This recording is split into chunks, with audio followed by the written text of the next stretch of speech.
Ed here with the Digital Digest, and today I wanted to share a quick unboxing and first look at the HP Omen 17 for 2021. Now this was ordered for me by my HP rep back in the second week of July, and it just arrived today. So I'm excited to share it with all of you. It is somewhat of a unicorn right now, and is incredibly promising. Now the build that was sent over for review retails for a little under $2,300 US, at least at the time of the order back on July 12th. We've got an Intel Core i9 11900H 8-core processor, the NVIDIA RTX 3070, which does get up to 140 watts of power, 32 gigs of RAM.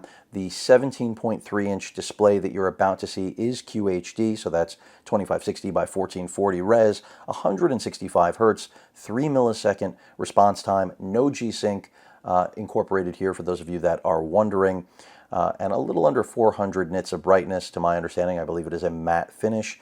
A 1 terabyte NVMe SSD. Of course, there is an additional slot for expansion. And all of this is user upgradable, rather, the RAM as well as the NVMe drives.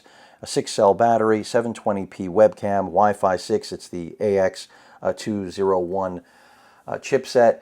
Let's get this thing out of the box and see what it looks like, because it really does have pretty much everything you could want. So, from what I know, the power brick is fairly large. We have Thunderbolt 3, HDMI 2.0, we have DisplayPort, full-size SD card reader. I mean, this is a desktop replacement, no question about it. Design language is exactly the same as the Omen 15, which is a redesign, so it's a whole new look for HP here in 2021. We also have a full mechanical keyboard you're about to see as I get this stuff out of the way.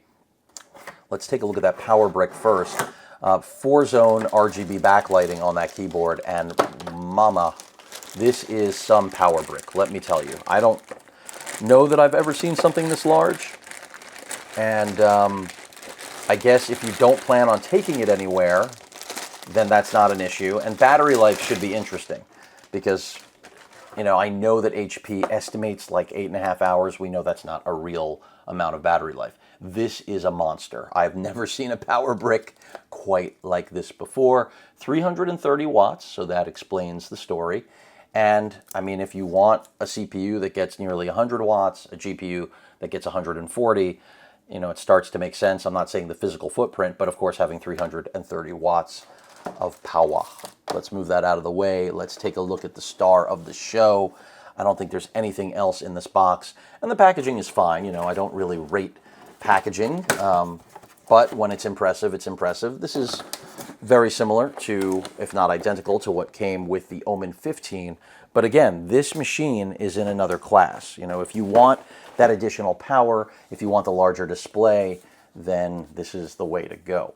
So, let's get this open. By the way, the display is also supposed to be very color accurate. Of course, I will be testing that to see, but at a little under 400 nits of brightness, I feel like it's pretty solid. Let me move that forward a little bit. Actually, before I even crack it open, let's go around the chassis.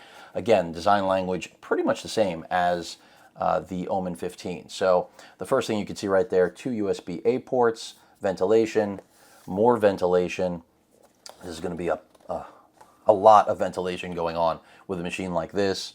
And I'll probably end up opening this sucker up too, because this is very much a beast. That full-size UHS 2 SD card reader, your headphone microphone combo jack, a Thunderbolt 3 port, no power delivery on this, unfortunately, but I think you could have called that with that 330 watt brick. I mean, in the future, hopefully this becomes more of an option. You know, Lenovo has left that door open on their builds that I've been covering.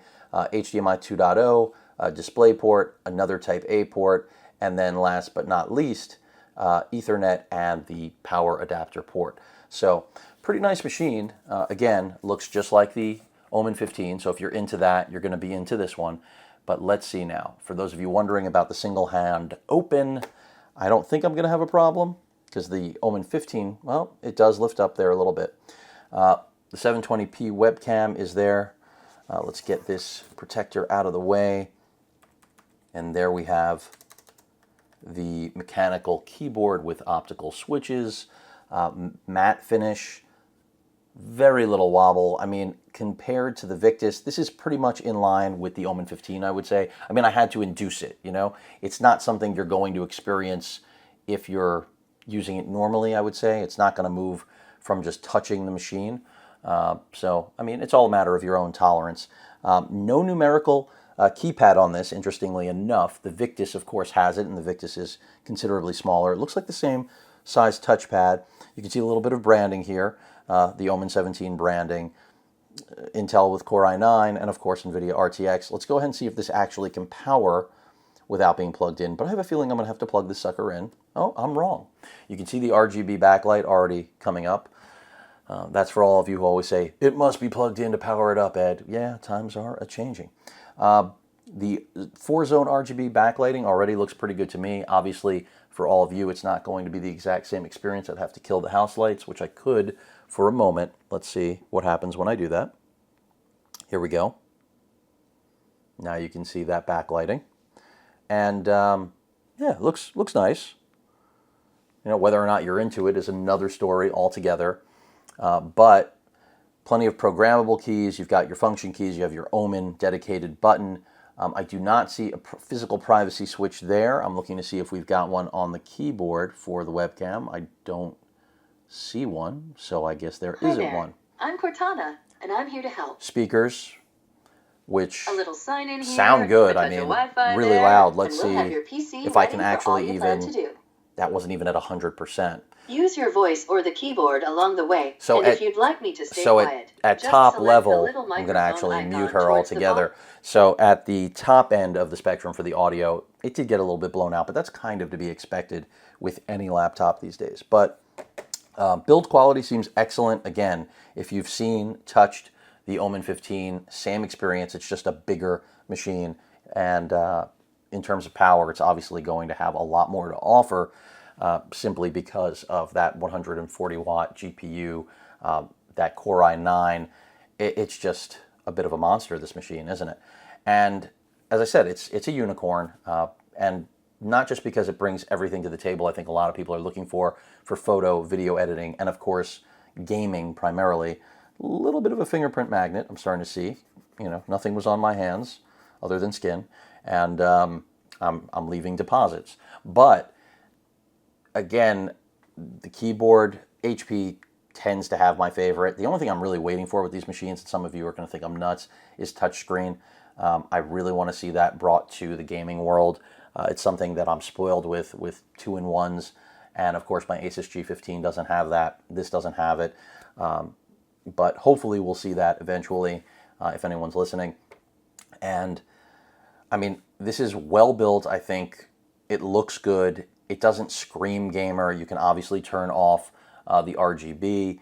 And this is kind of what I've been waiting for in terms of more and more laptops that are going to look the part. Now, I'm not going to sign in right now. I'll get to that. And actually, maybe I will. Let me just take this off camera. And I'll get us signed in. It is big. I mean, with that power brick, I imagine we got to be pushing like 8 pounds minimum. I mean, I'm not sure. I have to check.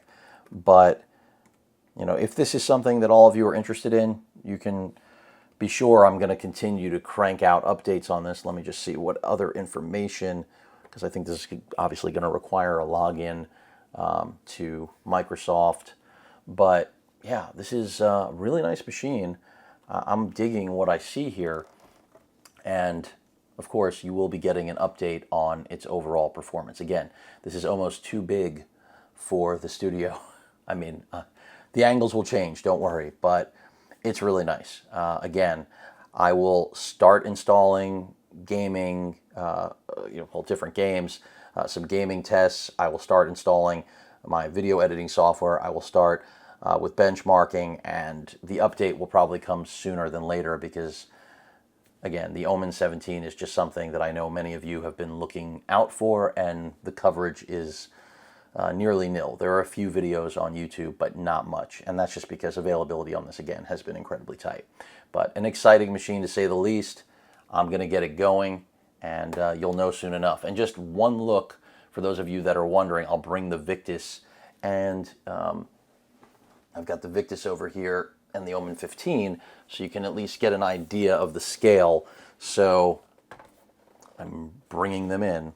The Omen right here, this is the 15, so slightly different on the color, as you may be able to tell. More of a gray, this is more of a carbon fiber, almost black finish. And then if I can slot that there, which hopefully I have enough room, and I do, then we've got the Victus, which has a 16-inch display, also more towards the gray. A little bit of dust from the feet of the Omen being on top of it, but you can see that. And then as far as the footprint of the Victus, you know, it's a 16-inch laptop, so it's close to the same size, but not quite. But they all pretty much share identical, not identical, but very similar design language and overall properties when it comes to the build, the I/O, and that's a good thing. I mean, I feel like HP is doing the right thing here, and I just love that all of these machines are understated, nothing gaudy, nothing flashy.